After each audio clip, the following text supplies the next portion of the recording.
हम देखने वाले हैं आणविक कंपन, या जिसे हम कहते हैं मॉलिक्यूलर वाइब्रेशन।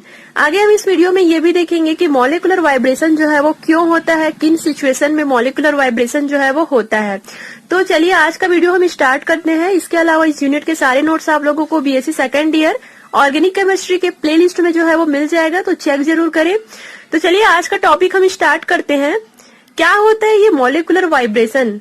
मॉलिक्यूलर वाइब्रेशन वो वाइब्रेशन होता है जो मॉलिक्यूल में जो है वो पाया जाता है, मतलब अणु में पाया जाने वाला जो कंपन होता है उसे ही हम आणविक कंपन या फिर मॉलिक्यूलर वाइब्रेशन जो है वो कहते हैं।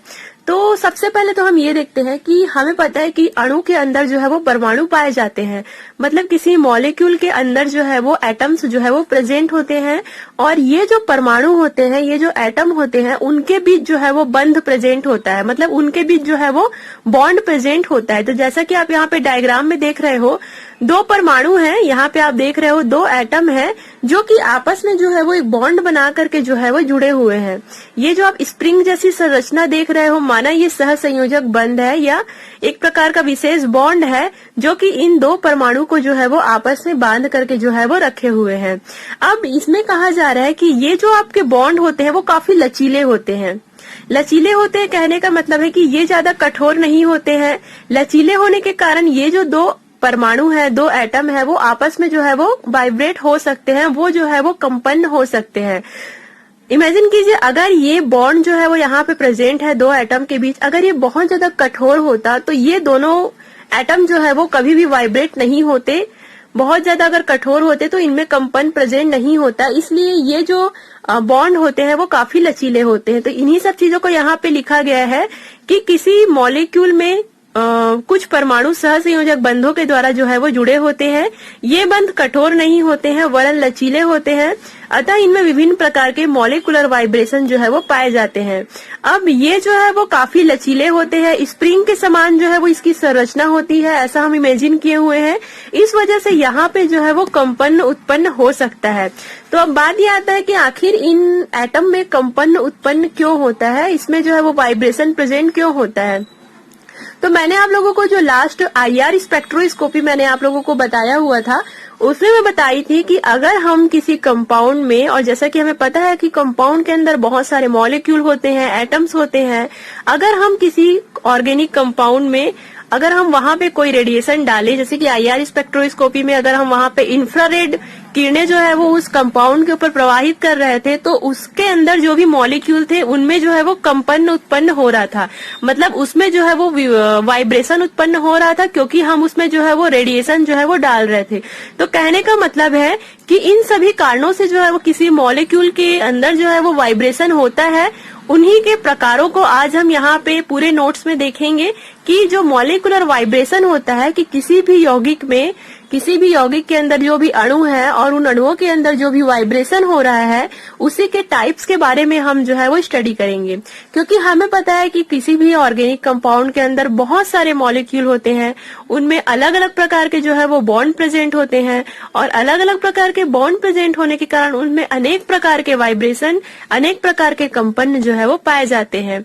इन्हीं सारी कंपनों को आज हम देखेंगे। तो यहाँ पे मैं आप लोगों को सबसे पहले तो मैं टाइप्स बता देना चाहती हूँ कि कितने टाइप्स के होते हैं, ये मॉलिक्यूलर जो वाइब्रेशन है वो कितने प्रकार के होते हैं। तो सबसे पहले तो हम इसे दो मेजर पॉइंट में जो है दो मेजर टाइप्स में हम लोगों ने इसे डिवाइड किया हुआ है। सबसे पहला है तनन कंपन जिसे स्ट्रेचिंग वाइब्रेशन कहते हैं, और सेकंड है बंकन कंपन जिसे बेंडिंग वाइब्रेशन कहते हैं। अब इनके अंदर भी काफी सारे टाइप्स होते हैं।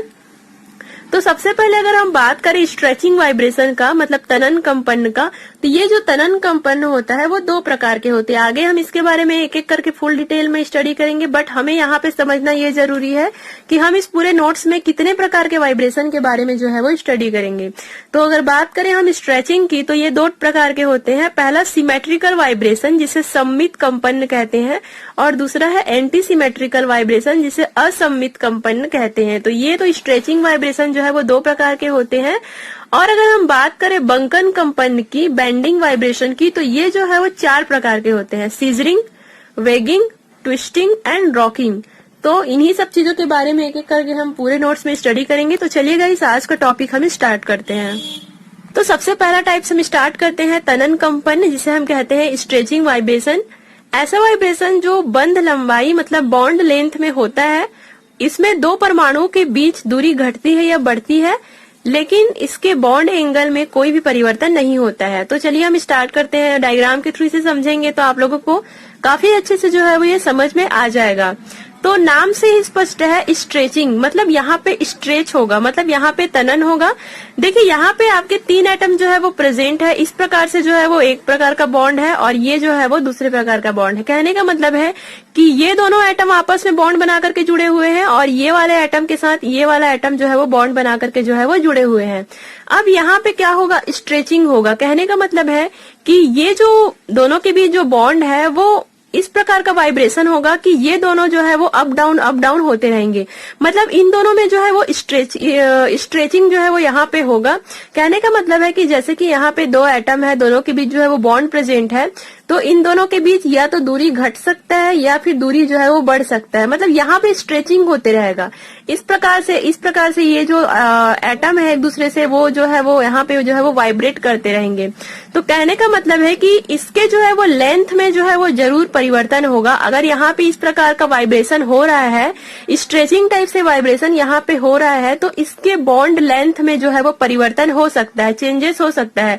अगर ये यहाँ पे छोटा है, अगर यहाँ पे स्ट्रेचिंग हो रहा है, तो ये जो बॉन्ड लेंथ है वो थोड़ा सा बड़ा हो सकता है, लेकिन इसके एंगल में मतलब इसका जो बॉन्ड कोण है, मतलब आबंध कोण है, मतलब बॉन्ड एंगल है, वहां पे जो है वो कोई भी परिवर्तन नहीं होगा, क्योंकि केवल इसके लंबाई में ही परिवर्तन होगा, लेकिन इसके एंगल में जो है वो कोई भी परिवर्तन नहीं होगा। तो कहने का मतलब है कि जो स्ट्रेचिंग वाइब्रेशन होता है उसके बॉन्ड लेंथ में जो है वो चेंजेस तो होता है, लेकिन उसके बॉन्ड एंगल में कोई भी परिवर्तन नहीं होता है। मतलब बंध लंबाई में जो है वो परिवर्तन होगा, लेकिन बंध कोण में जो है वो कोई भी परिवर्तन यहाँ पे नहीं होगा। तो ये तो होता है आपका स्ट्रेचिंग वाइब्रेशन, नाम से ही स्पष्ट है यहाँ पे जो है वो स्ट्रेचिंग हो रहा है। तो इसके जो है वो हमें पता है 2 टाइप्स होते हैं, पहला तो सिमेट्रिकल वाइब्रेशन और दूसरा जो है वो एंटी सिमेट्रिकल वाइब्रेशन। तो चलिए हम देखते हैं कि जो सिमेट्रिकल वाइब्रेशन है उसमें क्या होता है, जिसे हम सममित कंपन भी कहते हैं।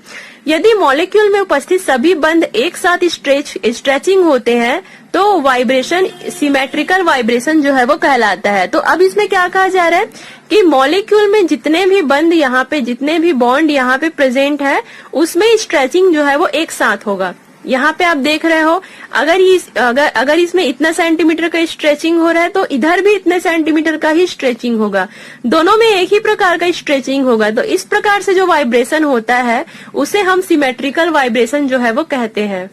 क्लियर हुआ आप लोगों को?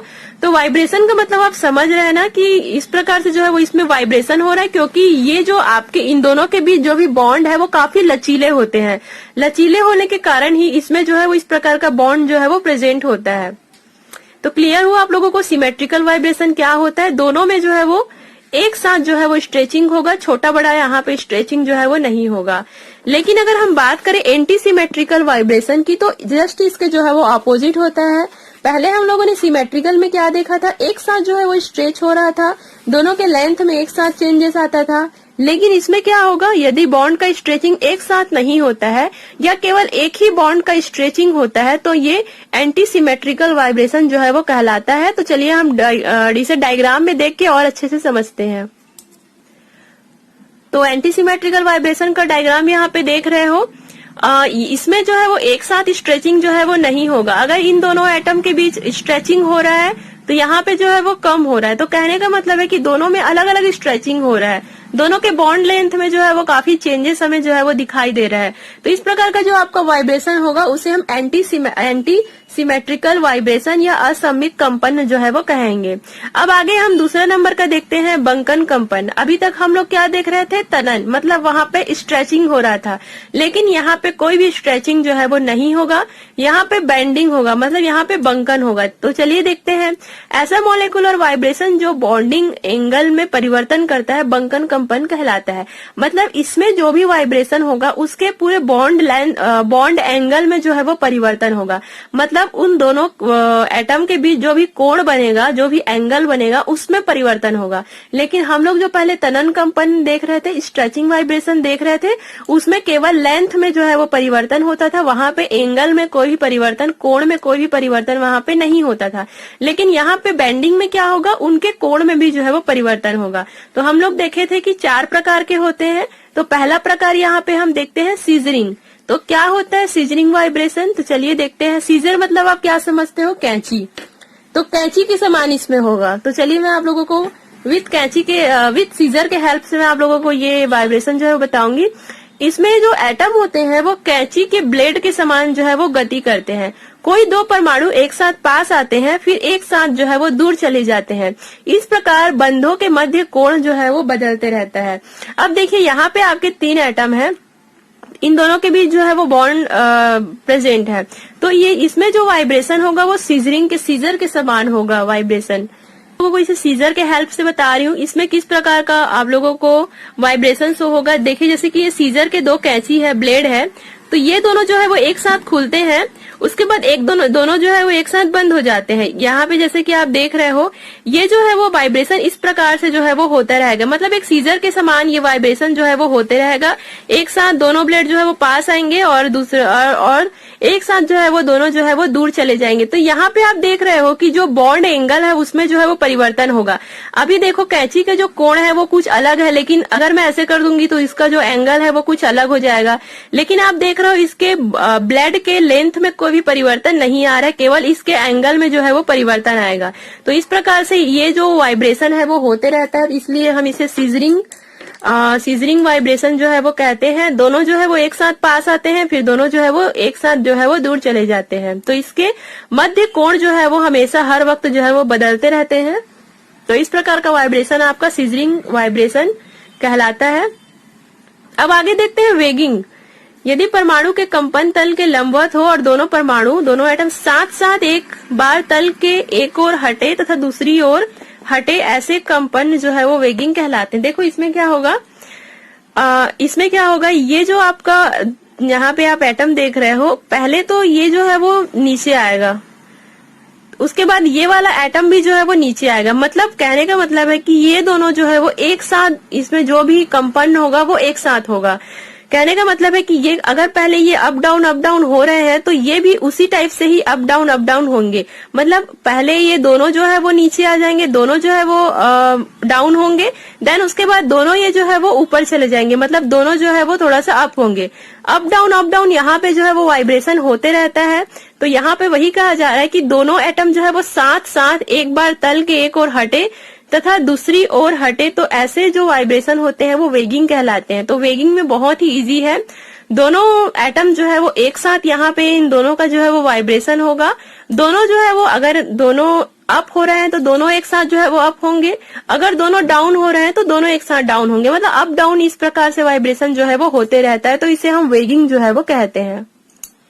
एग्जाम्पल हम देखते हैं, थर्ड वाइब्रेशन हम देखते हैं जिसे हम ट्विस्टिंग कहते हैं। तो ट्विस्टिंग में क्या होगा, जस्ट ये वेगिंग के जो है वो थोड़ा सा अपोजिट रहता है। वेगिंग में हम लोगों ने क्या देखा था कि ये एक साथ अप होता था और एक साथ जो है वो डाउन होता था, लेकिन ये उसके जो है वो जस्ट अपोजिट है। अगर ये वाला जो एटम है वो नीचे आएगा तो ये वाला एटम जो है वो ऊपर चला जाएगा। अगर ये वाला एटम जो है वो नीचे आएगा तो ये वाला एटम जो है वो ऊपर चला जाएगा। मतलब इस प्रकार से वाइब्रेशन होते रहता है। यदि अणु में परमाणु के कंपन तल के लंबवत हो तथा परमाणु तल के एक और हटे तथा दूसरा उसके विपरीत हटे, तो ऐसे जो वाइब्रेशन होते हैं उसे ट्विस्टिंग जो है वो कहा जाता है। जो जैसे कि मैंने यहाँ पे प्लस माइनस का चिन्ह लगाया हुआ है, एक बार अगर ये नीचे होता है तो ये वाला जो है वो ऊपर चला जाता है, ये वाला अगर नीचे आता है तो ये वाला ऊपर चला जाता है। मतलब जस्ट वेगिंग के इसके जो है वो अपोजिट होगा आपका ट्विस्टिंग। अब हम आते हैं रॉकिंग। जब मॉलिक्यूल एक साथ ही अपने तल में बिना विकृत हुए कंपन करता है तो यह जो है वो रॉकिंग कहलाता है। तो रॉकिंग में क्या होगा, देखो ये वाला जब एटम जो है वो इस ऐसे वाइब्रेट करेगा तो ये वाला जो एटम है वो थोड़ा नीचे आ जाएगा, फिर ये वाला एटम थोड़ा ऊपर आएगा तो ये वाला एटम जो है वो नीचे हो जाएगा। मतलब जस्ट इस प्रकार से ये जो है वो वाइब्रेशन यहाँ पे जो है वो होता रहता है। मतलब अगर ये इस तरफ बैंड होगा तो ये और नीचे चला जाएगा, अगर ये थोड़ा सा ऊपर होगा तो ये वाला, और इस प्रकार से ये वाइब्रेशन जो है वो होते रहता है। जब अणु एक ही साथ अपने तल में बिना विकृत हुए वाइब्रेट होता है तो यह जो वाइब्रेशन है वो रॉकिंग कहलाते हैं। तो यहाँ पे डायग्राम के थ्रू आप लोगों को सब चीज समझ आ जाएगा। यहाँ पे मैंने जो निशान चिन्ह लगाया हुआ है जिसके थ्रू आप जो है वो समझ सकते हो कि इसमें जो है वो किस डायरेक्शन में जो है वो वाइब्रेशन हो रहा है। तो ये तो हुआ गाइस आज का आप लोगों का वाइब्रेशन। आई होप आप लोगों को समझ आया होगा। कोई भी डाउट हो तो आप मुझे नीचे कमेंट कर सकते हैं। Thank you so much guys for watching this video.